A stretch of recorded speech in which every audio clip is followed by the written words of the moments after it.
Presentamos Entrevista.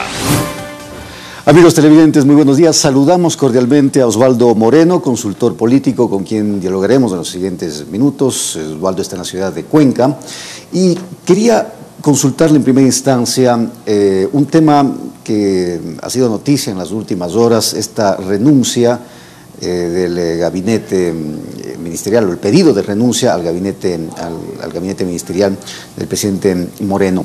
¿Esto es algo normal? ¿Se estila hacer esto o es una situación sui generis? Bienvenido, buenos días. Buenos días, un gran saludo a todas las personas que nos escuchan y nos miran. Un gusto estar en estos estudios una vez más. Bueno, es dentro de las potestades o dentro de las competencias que tiene un jefe de Estado, es la designación y remoción y renovación de su gabinete. Esperemos, vamos a ver qué decisión toma el jefe de Estado.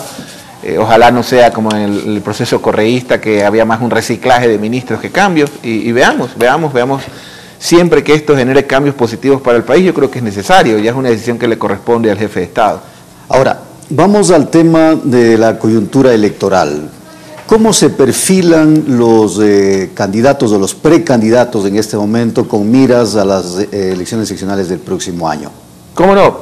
Bueno, yo pensaría hacer un análisis lo más breve posible desde las tres plazas electorales de mayor, proporción. Quito, Cuenca y Guayaquil. Yo pensaría en Azuay, Guayas y Pichincha, con obviamente el respeto que se merecen los casi 300 GATS a nivel nacional, municipales y provinciales y de juntas parroquiales.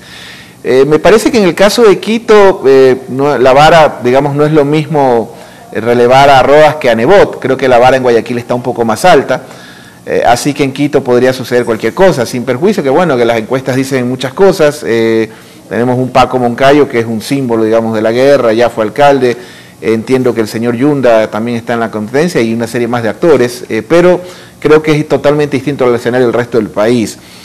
A nivel provincial habrá que ver quién releva a Baroja finalmente. Entiendo que está Zapata y una serie más de actores, está Orti, Montúfar, no estoy seguro.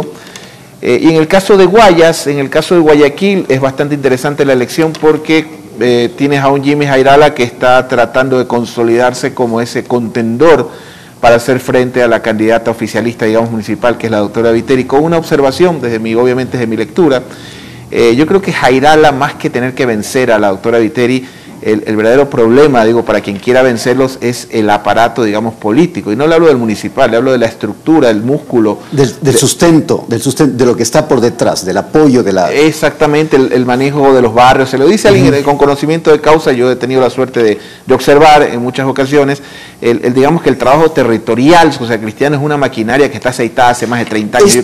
Esto advierte, Osvaldo, en el sentido de que, por lo menos en Guayaquil, va a haber una contienda muy apretada entre estos dos candidatos. Yo pensaría que más que apretada, una contienda inédita, ¿no es cierto? Porque va más allá de las encuestas. Yo también le puedo... respeto eso, pero las encuestas no son para adivinar quién gana o quién pierde. Yo pensaría que es una disputa inédita por dos razones, porque va a haber un cambio definitivamente en la ciudad, y más allá obviamente de la impronta que tenga la administración socialcristiana, tanto la doctora Viteri como en este caso el otro favorito, digamos entre comillas, el licenciado Jairala, el actual prefecto, serían dos figuras que nunca han ejercido ese cargo. Ahora, ¿se endosan los votos? Esta es la pregunta que siempre se hace. ¿Son endosables los votos o la popularidad o la aceptación? Porque en este caso el alcalde de Nebot tiene una alta aceptación, pero ¿puede eso reflejarse ya en la votación con Cintia Viteri? Los votos no son cheques, los cheques se endosan, los títulos de crédito, los pagaré. También Cintia Viteri tiene su impronta, porque hay algo interesante. Tanto Cintia Viteri como Jairala tienen una experiencia sumamente interesante. Jairala es un prefecto muy bien evaluado. Claro, la prefectura suele tener una dinámica rural más que citadina, a pesar de que los votos están en la ciudad. Y en el caso de la doctora Viteri, no olvidemos que ha sido asambleísta, candidata presidencial 2 veces. En la elección pasada sacó un excelente resultado, inclusive en algunos distritos venció.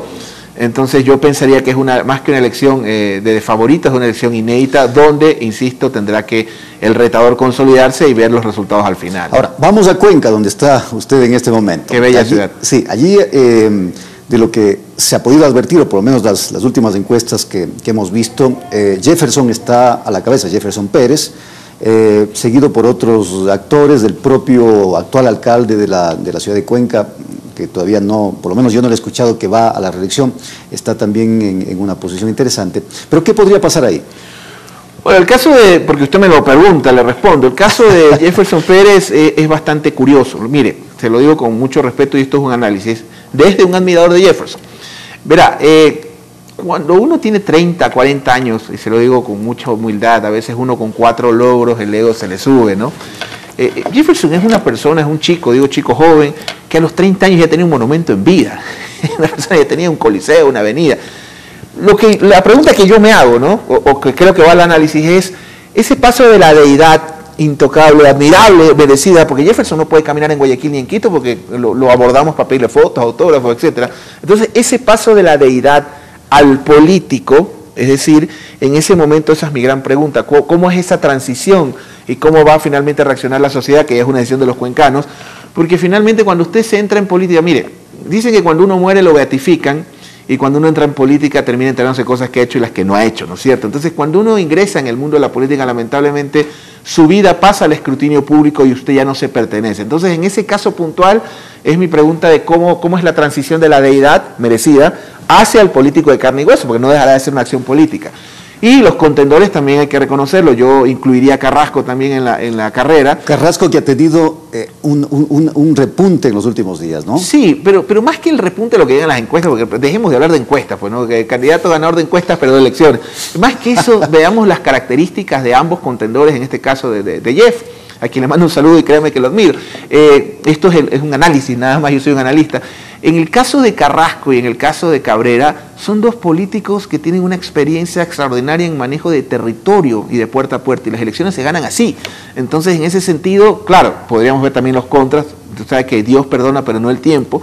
Tanto Carrasco como Cabrera tienen un desgaste sin duda, producto del tiempo. Carrasco un poco por el tema nacional que intentó en su momento. Entonces, eso ya son preguntas y respuestas que podremos analizarlas en estos micrófonos de elecciones. Pero, ¿cómo se entiende en este momento? Yo sé que usted, veo que no le gustan mucho las encuestas, pero ¿cómo se entiende que en este momento Jefferson tenga diríamos, se haya mantenido en un repunte por encima del resto de candidatos?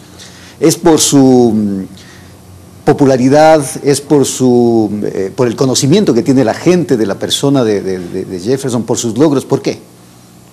Bueno, pues las encuestas me encantan, de hecho no puedo trabajar sin ellas. El tema es qué uso se les da. Si nosotros proyectamos que son para adivinar quién gana o quién pierde, hay un problema. Si nosotros hacemos docencia y cultura, que son herramientas cuantitativas para poder establecer demandas ciudadanas, o sea, una encuesta es como un examen de sangre, tiene 60 ítems, no solo es el colesterol lo que importa. Pero bueno, más allá de eso, obviamente Jefferson, por razones que no tengo que explicarlas, está favorito en lo que yo entiendo si vamos por las encuestas, pero la pregunta que yo hago, el análisis es, ¿qué pasa ya en lo posterior? En esa transición, insisto, de la deidad al político, porque finalmente las campañas se ganan en el territorio, las campañas no se ganan con encuestas, con titulares de prensa, con consultores políticos, las campañas se ganan en el territorio, y él está contendiendo contra dos expertos en esa materia. Entonces va a ser una elección desde mi punto de vista no tengo que explicar los méritos de Jefferson, yo creo que la historia lo dice, pero las elecciones se ganan en la calle, en el territorio, en el puerta a puerta, y el tiempo nos va a dar la respuesta finalmente, porque la campaña, entiendo, arranca el 5 de febrero y a partir de ese momento es el día cero, y por lo tanto lo que hay antes son solo encuestas, y yo siempre digo la oración del consultor: Señor, líbrame de las encuestas en las que voy primero, porque de los votos me encargo yo.